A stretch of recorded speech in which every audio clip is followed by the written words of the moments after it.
Sa DOE lang po.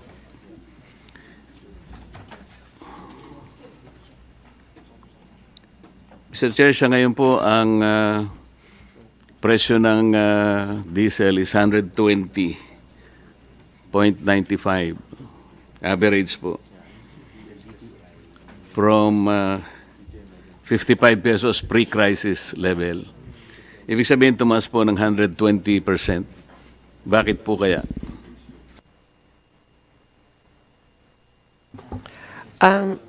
Mr. Chair, the increase is basically because we are an importing country. We don't have any refinery. We don't have indigenous resources. We're very, very minute lang. And if Mr. Chair, if you allow me, our fuel, our pump price, more or less, ang fuel cost niyan is about more than half, mga 50+%.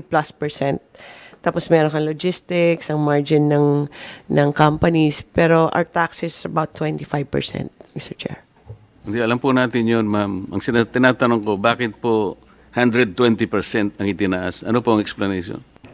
Mr. Chair, the upward push is because of the cost, the price of fuel, Mr. Chair, and because there's a increase in price of fuel, and then there's uncertainty in the infrastructure of the oil industry internationally. Yung logistics tumaas, tapos yung insurance tumaas na rin kasi natatakot na rin silang magpagamit ng vessel nila or crossing that, traversing, no? So, tumaas lahat. That's a component, all the logistics, insurance, mga lahat-lahat po, Mr. Chair. Did the government initiate an inquiry, for example, from the players, oil players, kung yung 120% is reasonable?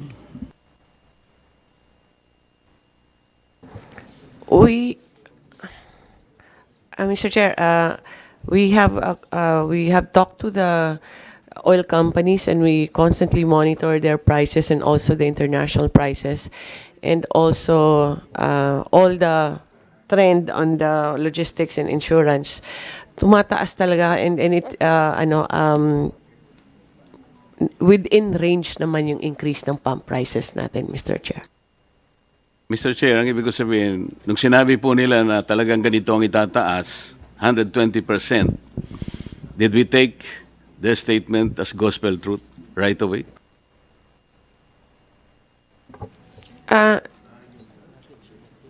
Mr. Chair, how it is it's a deregulated industry. So ang monitoring ng DOE lang yung ginagawa niya on checking what their prices as. Yes, sir. It is within the range na kinakalculate ng DOE, Mr. Chair.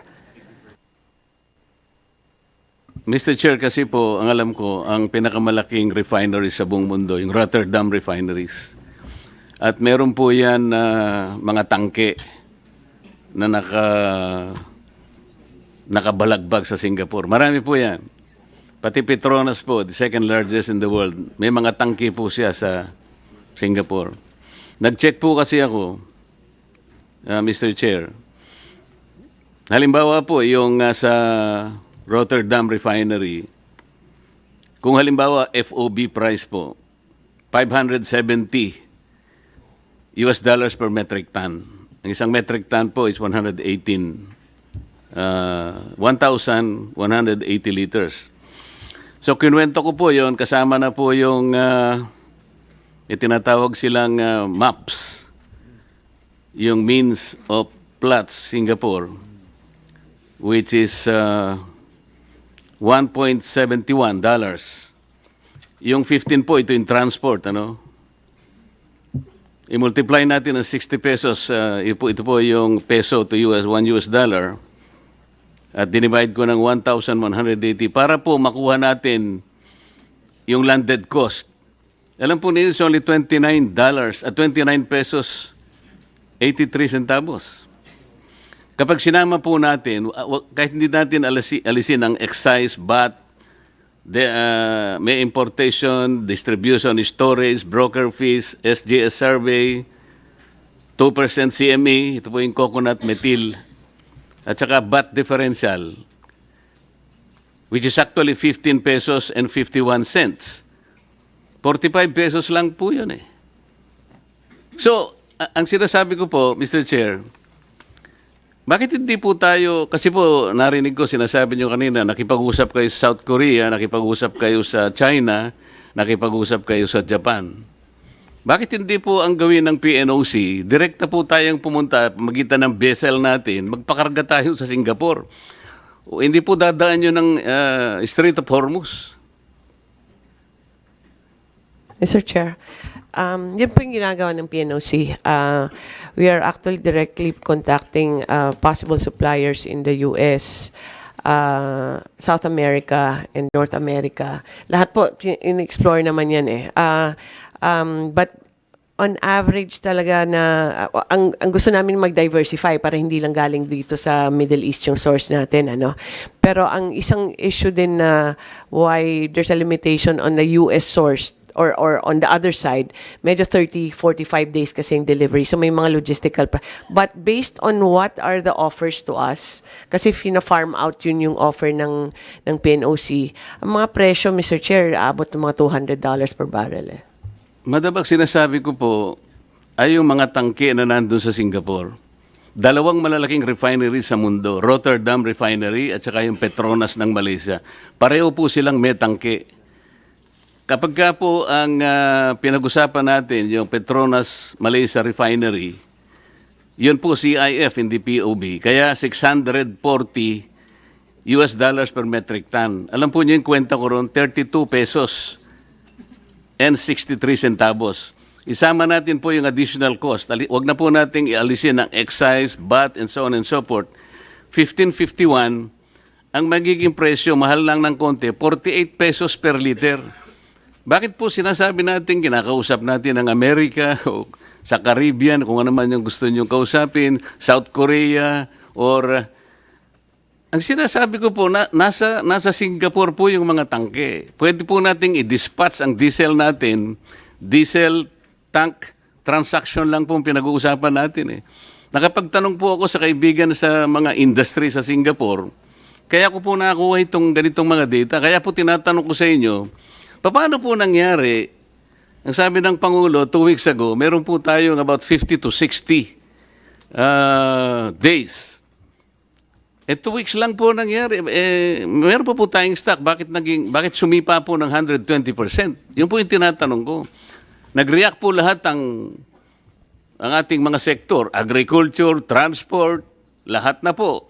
Kaya nga po yung 230 billion na sinasabi ng ng DBM, na gano'n na eh. Ang tinatanong ko lang po, bakit po tayo napunta sa 120% kagad? Bakit naging 110, 120 pesos ang average po ng liter ng diesel? At yung po namang gasolina, 62%. Bakit hindi po natin tinanong man lang, bakit po nagkaganon? Akala ko po ba, tinitingnan natin. Ano po ba yung explanation dito? Mr. Chair, ang presyo talaga ng international nag-increase eh. And we will check the vessels na mini-mention ni Senator Marcoleta. But based on sa mga information na nakuha namin sa mga nag-o-offer sa PNOC and also from our oil companies, may malaking increase talaga both on diesel and gasoline at 101%. Tama ba ito? Ang increase niya for the past 3 weeks, 101% and 182% for diesel. But we'll check for the other sources, Mr. Chair, kung baka iba yung arrangements nila, Mr. Chair. Sir, hindi ko po alam kung saan nila kinukuha yung gasolina. Baka ang pinag-uusapan po natin, ang gagaling ba lahat sa Persian Gulf? Hindi po yun ang usapan eh. Kahit na isara po yung Strait of Hormuz, ang pinag-uusapan is Persian Gulf. Sabi nga nila 20% ang apektado. Paano po yung Suez Canal? Bukas naman po yun. Pero wag na po natin pag-usapan yun. Ang sinasabi ko po ay yung mga tangke na nakapondo sa Singapore. Napakarami po niyan. Petronas Refinery at saka yung pong Rotterdam Refinery. Bakit wala mo pong makapag-explika sa DOE, bakit hindi po tayo doon dumiretso? Mr. Chair, ang Singapore kasi trading yan eh. And then those mga nakalutang lang ng mga barko dyan, yun po yung mga binibenta ng mga traders tsaka yung mga refineries po. So ganun po yung presyo pa rin na na-offer po sa amin ng mga traders. We've talked to several already international traders na dumadaan ng Singapore. And same pa rin yung presyo na binibigay sa amin. But we'll recheck, Mr. Chair. I am sorry, Mr. Chair, pero yung mga data nasa akin po eh. Kache-check ko lang po kagabi. Sa totoo lang. Kagabi po ay 495 pa nga po eh.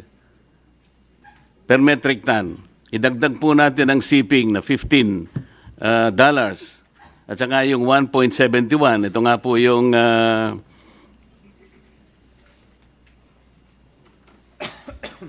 yung gross margin po eh. 8 pesos and 46 centavos. May margin pa nga po eh. Dito po sa Rotterdam Refinery, ang margin is 4 pesos and 64 cents. Pagka sa Petronas naman po, ayun, halos may konti pa rin kita. 1 peso and 85 cents. Pero hindi, nakakapagtaka, bakit po sumipa ng 110 to 130 pesos per liter? Bibigay ko po sa inyo yung data na nakuha ko. Nagtanong lang po ako sa mga kaibigan sa industry sa Singapore. Kabisado po nila ito eh. Bibigyan ko po kayo ng isang...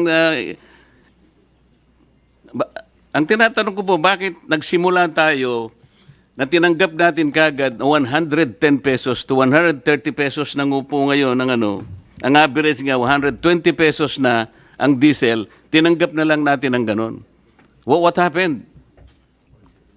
Wala po bang halimbawa, Secretary Balisacan, wala po ba tayong kakilala halimbawa, mga industries sa Singapore? Nandun po lahat yung kanilang mga tangke.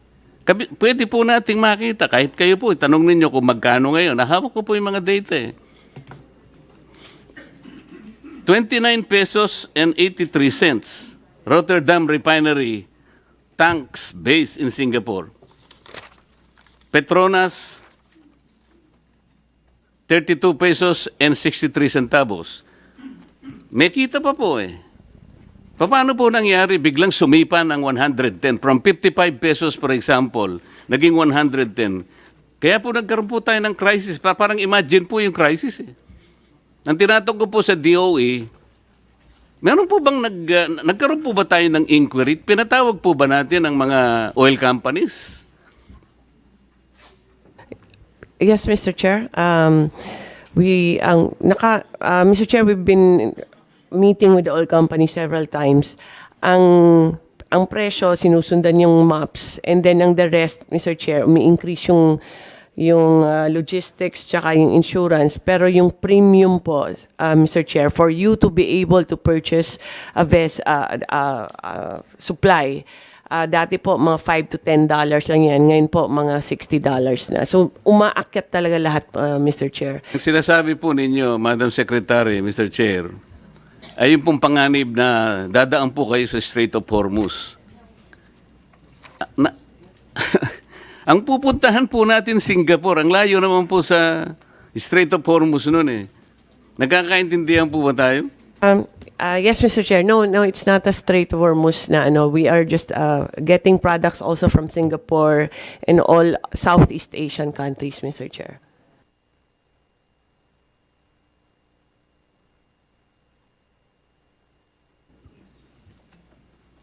Mr. Chair, ang aking gustong i-discuss, at alam ko ito po ang naintindihan naman ng DOE.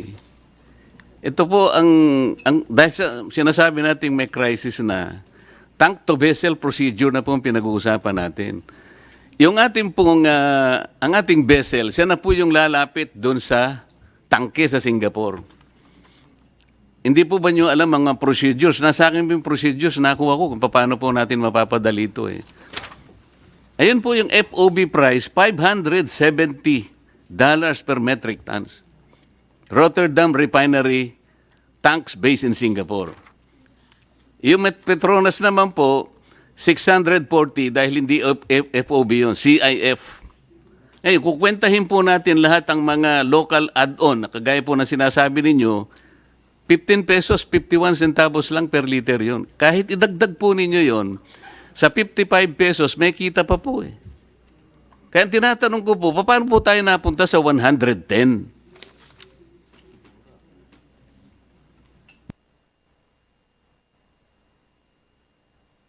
Mr. Chair, um, we will recheck the data and will if we can get the data from the good senator also. But ang lahat po na orders, halos marami po na orders, gumagaling talaga ng Singapore kasi yun isa sa mga pinakamalaking trading company. But in our computations, talagang ganun po yung presyo. Kasi kahit kunin mo doon, mahihirapan ka rin maghanap ng sarili mong vessel kasi nag-aagawan ngayon. And then the vessel is more expensive now. The premium of the insurance is really, really very expensive. And there's a premium for you to be able to buy, which is from $5 became $60. So lahat po na component nandyan yan. Hindi po ganun kadali na papadala lang ng vessel because we don't have any vessels actually to send to them because it's very difficult now. Pero Mr. Chair, I'll direct our team that are doing the purchasing and check the Rotterdam supply in Singapore, Mr. Chair. Sir Chair, sino po ba yung nagsabing napakahirap pumanap ng vessel? Sino po nagsabi sa inyo? Sino ang nag-advise sa inyo? Napakahirap pumanap ng vessel para kumuha ng supply sa mga tangke sa Mr. Chair, marami kasing nagbebenta po sa PNOC na sa atin yung transport, and that's the most difficult part that they've been trying to find, Mr. Chair. Yun po bang mga players natin, ganun din ang kanilang sinasabi sa inyo? I'm not talking about the PNOC. Sa atin po yun eh. Yes, Mr. Chair, they were the first ones actually that flagged this, Mr. Chair. Yung ating mga players, sinabi po nila na napakamahal po dun sa Singapore. Did you check? Did you check the FOB price in Singapore as we speak? Yes, Mr. Chair, we have been checking actually Singapore and all the other countries. Di nga po, nasa akin na po eh. FOB and CIF, both Petronas and Rotterdam refineries. Yes, Mr. Chair, we have checked also on that, Mr. Chair. So pareho po tayo ng presyo. No, Mr. Chair.